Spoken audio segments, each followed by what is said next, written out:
मोदी जी अपने लिए वोट नहीं, अमित शाह जी को प्रधानमंत्री बनाने के लिए वोट मांग रहे हैं। अगर ये लोग जीत गए तो योगी आदित्यनाथ जी को 2 से 3 महीने के अंदर उत्तर प्रदेश के सीएम पद से हटा दिया जाएगा। अगले साल 17 सितंबर को प्रधानमंत्री मोदी जी 75 साल के होंगे और मोदी जी ने तय कर लिया है कि अमित शाह जी को वो अपना वारिस बनाएंगे। ये तो कंफर्म करता है कि उन्होंने पूरी प्लानिंग कर ली है और उनके पक्ष में कोई बोलने के लिए तैयार नहीं है योगी आदित्यनाथ जी के। मैं 4 बातें रखना चाहता हूँ। पहले चारों बिंदु बता देता हूँ, फिर उसको डिटेल में एक्सप्लेन करूँगा।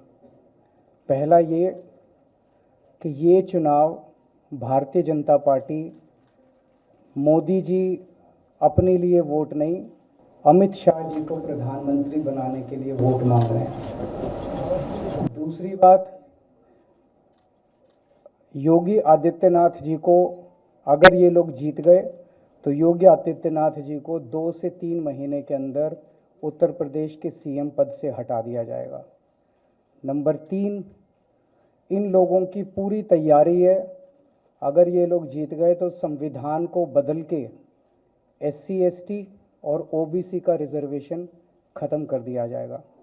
और नंबर 4, जो आंकड़े अब देश भर से आ रहे हैं वो ये दिखा रहे हैं कि 4 जून को इंडिया गठबंधन की सरकार बनने जा रही है और NDA को और बीजेपी को बहुत कम सीटें मिलने जा रही हैं। अब मैं अपने सबसे पहले पॉइंट पे आता हूँ। जब 2014 में प्रधानमंत्री बने थे नरेंद्र मोदी जी, तो उन्होंने खुद एक रूल बनाया था कि भारतीय जनता पार्टी के अंदर और उनकी सरकारों में 75 वर्ष से ऊपर कोई भी व्यक्ति होगा तो उसको संगठन में और सरकार में किसी भी पद पे नहीं रखा जाएगा, उसको रिटायर कर दिया जाएगा। और उसका सबसे पहले उस रूल के तहत आडवाणी जी को और मुरली मनोहर जोशी जी को रिटायर किया गया था। और उसके बाद तमाम यशवंत सिन्हा जी, सुमित्रा महाजन जी, कई लोगों को यहाँ टिकट नहीं मिली। कई लोग जो पद पे बैठे हुए थे उनको पद से इस्तीफा दिलवा के उनको हटाया गया। ऐसे कई सारे लोग हैं। तो अब अगले साल 17 सितंबर को प्रधानमंत्री मोदी जी 75 साल के होंगे और मोदी जी ने तय कर लिया है कि अमित शाह जी को वो अपना वारिस बनाएंगे और अमित शाह जी अगले साल 17 सितंबर को देश के प्रधानमंत्री बनाने का उन्होंने तय किया है मोदी जी ने। इसके ऊपर मोदी जी पिछले 1-2 साल से लगे भी हुए हैं, क्योंकि भारतीय जनता पार्टी के अंदर अमित शाह जी के सामने जो जो बाधाएं पैदा कर सकता था नेता, एक एक करके उन सब नेताओं को साइड कर दिया गया, उनका पत्ता साफ कर दिया गया।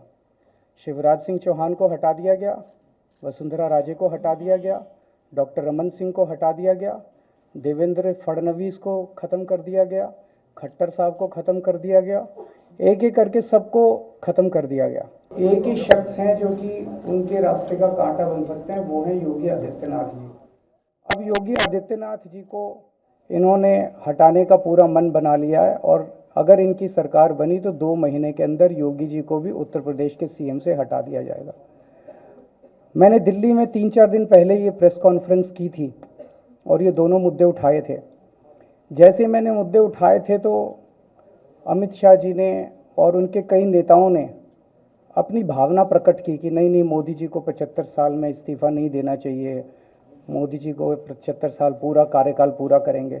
उन सब की भावनाओं की मैं कद्र करता हूं, क्योंकि अपने नेता के लिए जब भी ऐसी बात होती है तो सब लोग सामने आके बात करते हैं। लेकिन बड़ी बात यह है कि मोदी जी ने ऐसा नहीं कहा कि मैं 75 साल पे इस्तीफा नहीं दूंगा, मैं रिटायर नहीं होऊंगा। उनका अपना बनाया हुआ रूल है और मुझे पूरी उम्मीद है कि मोदी जी का अपना बनाया हुआ रूल है और मोदी जी अपने रूल को फॉलो करेंगे। नहीं तो लोग कहेंगे कि मोदी जी ने ये रूल आडवाणी जी को हटाने के लिए बनाया था, जब अपनी बारी आई तो नहीं। तो मोदी जी इस रूल का फॉलो करेंगे, ये पूरा यकीन है देश के लोगों को कि उन्होंने खुद रूल बनाया तो खुद फॉलो करेंगे। दूसरी बड़ी बात जो हुई कि जब मैंने कहा कि योगी आदित्यनाथ जी को 2 महीने में हटा दिया जाएगा, इस पे अभी तक भाजपा के किसी नेता की टिप्पणी नहीं आई है। 4 दिन हो गए। इसका मतलब ये तो कंफर्म करता है कि उन्होंने पूरी प्लानिंग कर ली है और उनके पक्ष में कोई बोलने के लिए तैयार नहीं है योगी आदित्यनाथ जी के। तो उनका हटना अब लगभग तय है कि योगी आदित्यनाथ जी को उत्तर प्रदेश के सीएम पद से हटाया जाएगा।